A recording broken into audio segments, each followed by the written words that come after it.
dalam surah An-Nisa ayat 128 Allah Subhanahu wa taala berfirman, A'udzu billahi minasyaitonir rajim. Bismillahirrahmanirrahim. Wa in imra'atun khafat min ba'liha nusyuzan aw i'rada fala junaha 'alaihima ay yusliha bainahuma sulha was-sulhu khair wa uhdhiratil anfusus syuh wa in tuhsinu wa tattaqu fa innallaha kana bima ta'maluna khabira. Dalam ayat ini surah An-Nisa ayat 128 Allah Subhanahu wa taala memberikan solusi dan jalan keluar kepada kita semua untuk mempertahankan keutuhan dan keharmonisan sebuah kehidupan rumah tangga yang mana di dalamnya sudah mulai terindikasi kesenjangan antara suami dan istri. Sudah tercium bau-bau ketidakharmonisan di dalam rumah tangga. Baik suami sudah mulai merasa bosan dengan istri, atau istri sudah mulai merasa pelayanan dan nafkah dari suami sudah mulai mengendor. Dari itu Allah Subhanahu wa taala menurunkan ayat ini, yang mana ayat ini disebutkan oleh Imam As-Suyuti dalam kitab Luwabun Nuqul fi Asbabin Nuzul.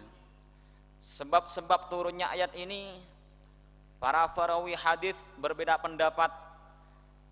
Sayyidina Imam Abu Daud wal Hakim wa Tirmidzi meriwayatkan bahwasanya ayat ini turun ketika salah satu istri Rasulullah sallallahu alaihi wasallam, istri yang secara umur paling tua, yaitu Sayyidatuna Saudah, merasa gelisah, merasa tidak nyaman karena dirinya sudah mulai lanjut usia, sehingga pelayanan yang diberikan kepada Rasulullah sudah tidak maksimal, sehingga hatinya khawatir bahwa status Ummul Mukminin akan diberhentikan, dengan bahasa lain akan dicerai oleh Rasulullah.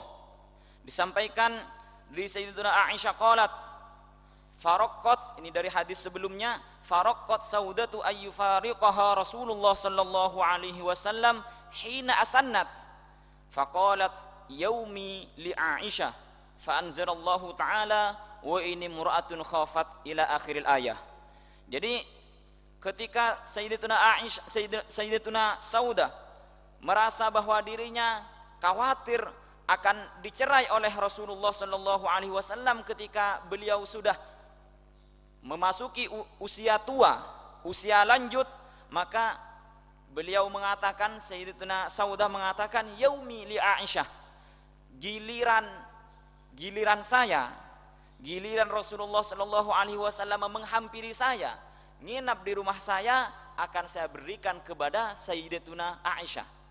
Ini merupakan upaya dari Sayyidatuna Saudah untuk menghibur Rasulullah, memberikan sebagian haknya kepada istri yang lain yang dicintai oleh Rasulullah, dengan harapan beliau tidak dicerai. Sehingga Allah Subhanahu wa taala menurunkan ayat ini, wa in imra'atun khafat min ba'liha nusyuzan aw i'rada fala junaha 'alaihima ay yusliha bainahuma sulha was-sulhu khair. Jadi dalam ayat ini dijelaskan bahwa ketika seorang perempuan, seorang istri sudah mulai khawatir akan keadaan suaminya, untuk berpaling darinya. Di sini dibahasakan dalam Al-Quran dengan bahasa nusyuz, yang mana kalau kita ingat pada kajian-kajian sebelumnya dalam awal surah An-Nisa, di situ sudah ada istilah nusyuz. Dalam surah An-Nisa ayat 34 Allah SWT berfirman, wallati takhafuna nusyuzahunna fa'idhuhunna wahjuruhunna fil madaji' wadribuhun. Jadi istilah nusyuz yang secara arti bahasa adalah durhaka atau menentang, keluar dari ketaatan, ini digunakan untuk suami dan juga istri. Sekalipun arti nusyuz bagi istri itu merupakan penggunaan bahasa yang syar'i. Jadi bahasa nusyuz yang artinya durhaka disandang oleh seorang istri itu dalam penggunaan hakikah syar'iyah.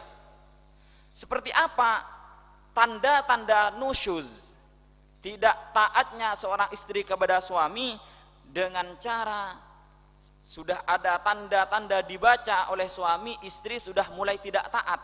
Contoh kecilnya, kalau istri tidak dikasih keluar rumah, ternyata keluar rumah tanpa seizin suami, itu sudah dikatakan nusyuz. Dalam kenusyuzan istri, syariah juga memberikan solusi bagaimana suami menangani. Suami menangani dengan cara pertama bil mau'izah, fa'idhuhun, dikasih masukan, dikasih arahan, dikasih pencerahan bagaimana istri kembali taat kepada suami. Apabila dengan tindakan yang pertama ternyata istri masih dalam keadaan nusyuz, maka dilanjutkan dengan cara yang kedua, yaitu wahjuruhunna fil madaji', dipisah tempat tidur. Suami tidak menggauli. Bagaimana perasaan istri ketika di tempat tidur suami sudah memberikan punggungnya, dengan artian suami sudah seakan-akan tidak peduli, bahkan kalau bisa pisah ranjang. Ketika diperlakukan seperti ini, istri masih belum jera, masih saja dalam keadaan nusyuznya, tidak taat kepada suami, tidak bisa melayani suami dengan baik, maka ada cara yang ketiga, yaitu wadribuhun. Suami dianjurkan untuk memukul istri. Ingat, kata memukul dalam Al-Quran tidak seperti halnya memukul yang kita lihat di kehidupan nyata. Rasulullah SAW memberikan penjelasan seperti apa suami diperbolehkan untuk memukul istri. Suami memperbolehkan memukul istri dalam aturan yang ini itu menggunakan siwak. Para bapak tahu siwak yang biasa kita gunakan, kesunahan untuk bersiwak sepanjang ini. Itu pun cara memukulnya, kata Rasulullah, tidak boleh mengangkat tangan yang sekiranya lengan atas sampai terangkat, sampai ini kelihatan. Jadi cara memukulnya hanya lengan bawah diangkat lalu dipukul dengan siwak. Bukan main hantam sampai benyok sana sini, tidak. Jadi dengan tangan bawah diangkat, tidak sampai mengangkat lengan atas, dipukul dengan siwak. Karena tujuannya bukan apa, kalau masalah sakit benar tidak sakit, akan tapi perasaan yang akan sakit. Jadi istri ketika sudah mendapatkan perlakuan seperti itu dari suami, pelajaran seperti itu dari suami, itu hatinya akan sakit, dan itu tidak ada obatnya kecuali bertaubat. Jadi bukan, sekali lagi, bukan sampai terjadi kekerasan dalam rumah tangga. Kalau istri sudah tidak dibutuhkan, Pak, kalau istri sudah dijadikan bahan pukulan di rumah, solusinya satu, kembalikan pada orang tuanya yang sudah membesarkan dari kecil sampai besar. Kita suami tidak ikut membesarkan, jangan mentang-mentang sudah merupakan hak kita lalu dijadikan alat pukulan, tidak. Itu kata nusyuz dalam surah ini di awal. Lalu di ayat terakhir ini, di ayat akhir-akhir ini, Allah SWT kembali memberikan penjelasan tentang nusyuz. Ternyata kata nusyuz tidak hanya timbul dari istri, melainkan suami juga bisa nusyuz. Dengan artian, kata nusyuz yang dipakai untuk suami yang sudah mulai melenceng, yang sudah mulai melakukan serong di luar, itu kata nusyuz dengan artian hakikoh lugawiyah yang artinya durhaka atau menyimpang. Ditandai dengan apa kenusyusan seorang suami? Ditandai dengan taraffu'an. Kata tafsir Al-Jalalain, taraffu'an 'alaiha bitarki mudaja'atiha. Suami sudah mulai tak acuh pada istri, sudah mulai enggan untuk menggauli istri, sudah mulai jarang tidur dengan istri, sudah mulai memasang muka yang tidak manis kepada istri. Wat taqsir fi nafaqatiha, dalam memberikan nafkah sudah mulai mengurang, dalam memberikan nafkah sudah mulai kendor. Wa tumuhi ainihi jmala minha, ini yang lebih parah, sudah mulai jelalatan kepada wanita lain yang menurut dia itu lebih cantik dari istrinya. Jadi sudah mulai melihat daging mentah, sudah seakan lebih enak daripada daging yang sudah masak. Daging yang masih haram sudah kelihatan lebih lezat daripada daging yang sudah halal. Au i'radon, atau sudah mulai berpaling. Bahasa i'radon di sini secara bahasa artinya berpaling, tidak menghadap, memalingkan muka. Akan tapi Imam As-Sawi menyampaikan bahwa al-murad yang dimaksud di sini adalah bukan berarti harus berpaling, sekalipun menghadap tapi dengan kerutan dahi yang sudah bisa dihitung, ataupun dengan muka cuek, ataupun dengan muka beringasnya, itu sudah dikatakan i'rad. Itu tanda-tanda nusyuz bagi seorang suami. Tanda-tanda nusyuz bagi seorang suami. Solusinya istri bagaimana? Solusinya beda, Bu. Jadi kalau tadi istri yang nusyuz, istri yang menyimpang, istri yang serong, suami ada tiga tindakan: ngasih nasihat, pisah ranjang, memukul dengan catatan yang tadi. Kalau istri tidak punya hak untuk mengasih mau'izah kepada suami. Apalagi istri meninggalkan suami tidur sendirian. Ingat, Bu, ya, kata Rasulullah, kalau suami minta kepada istri malam Jumat misalnya, ternyata istrinya tidak mau dan membiarkan suaminya tidur sendirian sampai subuh, sampai siang, sepanjang itu juga laknat malaikat menyertai orang perempuan ini, seorang istri ini. Apalagi istri sampai berusaha untuk memukul suami. Caranya bagaimana? Caranya adalah ayyusliha bainahuma sulha, dengan cara akad damai. Seperti apa akad damainya? Akad damainya ini sebetulnya kalau kita balik lagi ke asbabun nuzul, sebab-sebab turunnya ayat ini di awal, ini terjadi kekhawatiran seorang istri ini akan keserongan suaminya. Ini terjadi dalam pasangan suami istri rumah tangga yang sifatnya poligami. Cenderung istri pertama melihat perlakuan suami pada istri kedua, begitu juga sebaliknya. Maka bagaimana solusinya ketika istri pertama khawatir suami lebih condong pada istri kedua misalnya, atau sebaliknya? Ini sudah dikatakan nusyuz. Dengan cara apa? Yaitu buktinya misalnya ketika suami datang dari istri kedua, ternyata nyampe istri pertama tidak seramah sebelum berangkat, atau begitu juga sebaliknya. Berarti sudah menandakan ada indikasi bahwa suami ini sudah mulai bosan dengan yang satu ini. Bagaimana tindakannya? Kalau Sayyidatuna Saudah itu malah memberikan sebagian haknya kepada istri Rasulullah yang lain. Ini berarti pelajaran penting bagi kita seorang istri, bukan saya, ibu-ibu, seorang istri, bagaimana ketika keadaan sudah mulai genting seperti ini, istri bukan malah menuntut hak, akan tapi sebagian haknya disedekahkan. Ini suluhnya. Jadi cara akad damainya seperti apa? Cara akad damainya fil qasmi wan nafaqah, dalam urusan nginep, dalam urusan bermalam yang sudah dibagi oleh suami antara beberapa istrinya, atau sekalipun istri satu. Karena tadi saya sampaikan bahwa sebelum nuzul ini terjadi khilaf perawi hadis. Adapun riwayah yang kedua mengatakan bahwa ayat ini turun kepada anak putrinya Sayyiduna Muhammad ibn Maslamah yang merupakan istri dari Sayyiduna Rafi ibn Khadij.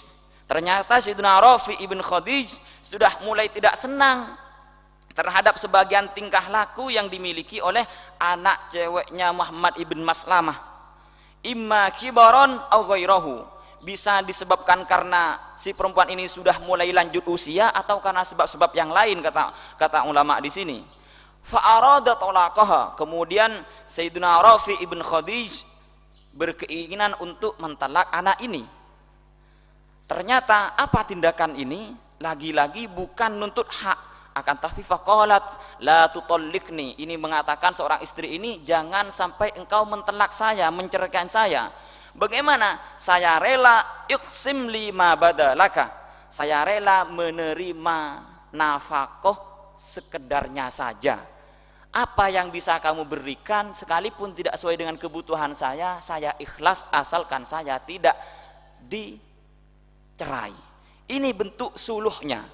Ulama menyampaikan bahwasanya seorang suami diperbolehkan menerima sebagian hak dari istrinya yang itu merupakan kewajiban suami yang sudah disedekahkan dalam rangka suluh seperti ini dengan hukum boleh, tidak haram, dengan catatan apabila suami hanya sekedar lalai, bukan meninggalkan kewajiban secara penuh. Jadi kalau suami lalai yang seharusnya istri mendapatkan belanja sehari 20.000, ternyata karena suaminya sudah lebih condong pada istri yang lain, ternyata cuma dikasih 10-15.000 misalnya. Ini berarti kan suami tidak sampai meninggalkan kewajiban, hanya lalai, dikurangi. Ketika dalam keadaan seperti ini, istri sudah mulai khawatir. Caranya bagaimana? Suluh, akad damai dengan suami. Gak apa-apa, tidak apa-apa, saya nerima, legowo dengan keadaan yang seperti ini, asalkan saya jangan engkau tinggalkan. Lah, lebihnya yang 5.000 kalau misalnya bayar 15.000 atau 10.000-nya, kalau misalnya haknya itu 20.000, 10.000-nya saya kasih ke kamu. Ini suami berhak menerima dan tidak dosa. Dengan bahasa Al-Quran, fala junaha alaihima, istrinya tidak haram memberikan haknya, suami juga tidak haram menerima pemberian istri yang sebetulnya itu merupakan kewajiban suami, dengan catatan apabila si suami tidak sampai meninggalkan secara keseluruhan. Kalau suami meninggalkan secara keseluruhan, lalu istri dari saking sayangnya rela, gak apa-apa saya gak dikasih nafkah, gak apa-apa yang 20.000 kamu ambil semuanya, mau kamu belanjakan sendiri, mau dikasih ke istri kedua dan sebagainya, saya rela. Kalau seperti ini, kata Imam As-Sawi di dalamnya dijelaskan, suami haram menerimanya. Suami haram menerimanya. Jadi ayat ini perlu dikaji dengan begitu seksama, bahwa ternyata dari kandungan ayat ini pelajaran penting bagi suami, bagaimana cara berinteraksi dengan istri, bagaimana membaca gerak-gerik istri yang seakan-akan sudah mulai curiga. Curiga dan cemburu bagi seorang istri diperbolehkan dengan alasan yang barusan, dengan alasan yang syar'i. Apabila sudah nafkah mulai mengurang sementara pendapatan suami tetap. Kalau nafkah mengurang tapi ternyata karena suaminya bangkrut atau suaminya pendapatannya menurun, tidak masuk pada yang ini, Ibu. Jadi boleh curiga, cemburu, istri boleh dengan catatan yang ini. Tapi kalau suami cemburu itu hukumnya wajib. Hukumnya wajib. Bukan semenang-menang, bukan menang sendiri, Bu ya. Karena kalau istri, keluarga, anak, saudara yang sifatnya harus dilindungi oleh suami itu harus dicemburui. Kalau seorang laki-laki, suami tidak cemburu dengan istrinya, istrinya keluar rumah dibiarkan, istrinya ikut arisan, bergaul dengan orang-orang yang tidak jelas di luar dibiarkan, begitu juga anak ceweknya dijemput na'udzubillah oleh seorang laki-laki dibiarkan, ini namanya tidak cemburu. Urat kecemburannya sudah putus. Apa ancamannya? Orang suami yang sudah tidak cemburu dengan keadaan seperti ini dikatakan dayyus oleh Rasulullah. Sementara dayyus itu dilaknat oleh Allah Subhanahu wa taala. Jadi dayyus, apa dayyus? Seseorang yang membiarkan keluarganya, orang-orang yang ada di bawah tanggung jawabnya melakukan kemaksiatan kepada Allah Subhanahu wa taala. Dari pengertian ini bisa disimpulkan bahwa seorang suami, seorang laki-laki itu wajib cemburu. Wajib cemburu, apalagi sudah ada tanda-tanda nusyuz. Istri suruh bikin kopi sudah tidak mau, istri jangan keluar rumah ternyata keluar, istri suruh diajak tidur dengan alasan semacam-macam. Ini jadi cara suluhnya itu adalah dengan merelakan sebagian hak istri disedekahkan kepada suami, atau bahkan langsung ditentukan kepada istri yang lain. Gak apa-apa, bagian saya dikasih kepada saudara saya yang merupakan madunya. Ini madu yang tidak manis, Bu ya. Semua madu manis kecuali yang ini, manis untuk suaminya. Wassulhu khair, dan kata Al-Qur'an dilanjutkan dalam ayat ini, wassulhu khair. Apa? Akad damai ini merupakan solusi, jalan yang terbaik daripada harus menempuh sebuah perceraian. Karena cerai memang benar, cerai itu merupakan barang yang halal karena ada aturan dalam syariah, akan tapi disampaikan oleh Rasulullah bahwa abghadul halal indallah at-talaq. Barang halal yang paling dimurkai oleh Allah Subhanahu wa taala adalah perceraian. Jadi suluh seperti ini akan jauh lebih baik daripada suami dibiarkan semena-mena ataupun istri teguh pada pendirinya sampai terjadi furqah, sampai terjadi perceraian. Ini ayat 128. Jadi harus saling mengerti, antara suami dan istri harus saling mengerti. Karena sebetulnya dalam kehidupan berumah tangga itu kuncinya, Bu, satu. Seorang istri, seorang suami harus tahu, kata ulama, bahwa al-mar'ah ibaratun an waraqatin bayda tuktabu fiha al-ihtimam. Seorang istri, seorang perempuan merupakan ibarat secari kertas putih seperti ini. Secari kertas putih yang bertuliskan di dalamnya al-ihtimam. Apa al-ihtimam? Perhatian. Jadi kalau suami mengerti bahwa seorang perempuan itu ibarat secari kertas putih yang di dalamnya bertuliskan al-ihtimam, perhatian, dan suami ngerti akan hal ini, suami akan semaksimal mungkin berusaha untuk memberikan perhatian kepada istrinya. Begitu juga istri harus tahu, jangan mentang-mentang dapat perhatian lalu melonjak, dikasih hati minta jantung. Ingat bahwa seorang suami sama, ar-rajul ibaratun an waraqatin bayda tuktabu fiha al-ihtiram.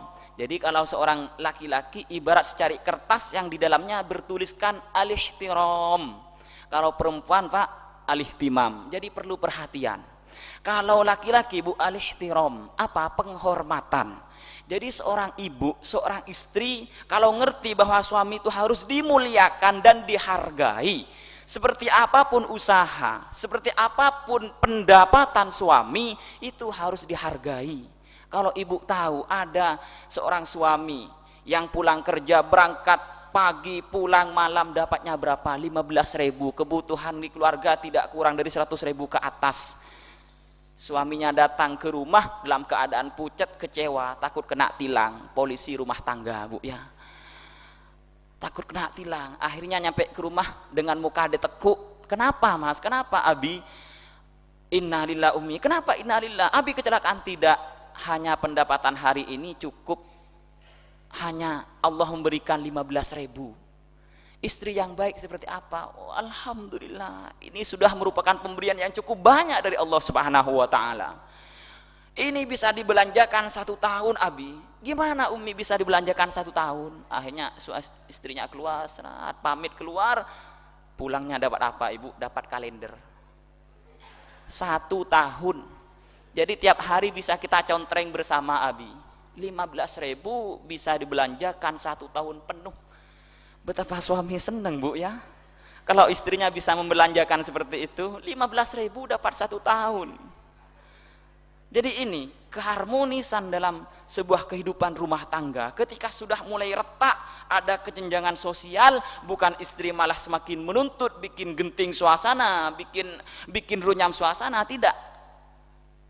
Istri dan istri, ibu rumah tangga malah menghibur suaminya. Nggak apa-apa, sekalipun saya sekarang nggak dapat belanja misalnya, kayak gitu. Sekalipun ini mungkin ibu berat, oh ya, suami gampang bilang kayak gitu. Tapi saya, apakah saya rela membagikan semalam untuk saya kepada madu saya, madu yang cukup getir itu? Dikatakan di sini oleh Allah Subhanahu wa taala, wa uhdziratil anfusus syuh. Sekalipun fitrahnya manusia itu diciptakan dalam keadaan pelit, kikir. Bahkan di sini bahasanya menggunakan syuh. Dalam bahasa Arab, pelit atau kikir itu ada 2 bahasa. Ada syuhun, ada bukhlun. Ini Al-Quran menggunakan kata syuhun. Syuhun itu artinya pelit yang super. Kalau bukhlun itu pelit biasa. Apa bedanya? Bukhlun itu pelit pada kepunyaan diri sendiri. Pelit pada kepunyaan diri sendiri. Kalau syuhun itu pelit pada kepunyaan orang lain. Jadi kalau ada suami, itu hartanya suami. Mau berinfak, mau ngasih amal dana ke sebuah pembangunan majelis ke masjid, istrinya yang tidak terima. Jangan terlalu banyak itu, nanti gimana? Ini berarti istrinya syuhun. Istrinya syuhun. Kalau orang pelit pada punya diri sendiri, itu namanya bukhlun. Ada orang pelit pada dirinya sendiri, akan tapi keterlaluan. Ini masuk syuhun juga. Hanya untuk dimakan sendiri itu pelit. Dimakan sendiri itu sayang. Itu namanya bukhlun kalau dalam bahasa Arab. Jadi memang harus mengerti, suami mengerti bahwa fitrahnya seorang perempuan, kita semua sebetulnya, apalagi seorang perempuan ini, wa uhdhiratil anfusus syuh, maka dikatakan oleh tafsirul Jalalain syiddatul bukhl, pelit kikir yang tiada tara. Jadi tidak mungkin seorang perempuan itu yang kalau tidak benar-benar berangkat dari hati, ataupun sekalipun awalnya tidak ikhlas, itu tidak mungkin merelakan sebagian haknya dikasih pada orang lain. Akan tapi demi keutuhan rumah tangga, apalagi sudah ada anak, ikatan hati yang nanti misalnya naudzubillah kalau terjadi perceraian yang sangat dimarahi oleh Allah Subhanahu wa taala, ini anak yang akan jadi korban. Anak yang akan tidak menentu masa depannya. Iya, kalau anaknya sudah mempunyai filter pendidikan yang baik, kalau anak malah banting setir, keluyuran di luar, naudzubillah. Sekarang kalau sudah ada orang stres di luar, bakal ada orang datang, Bu, mengiming-imingi sesuatu yang bikin berfantasi. Sabuk,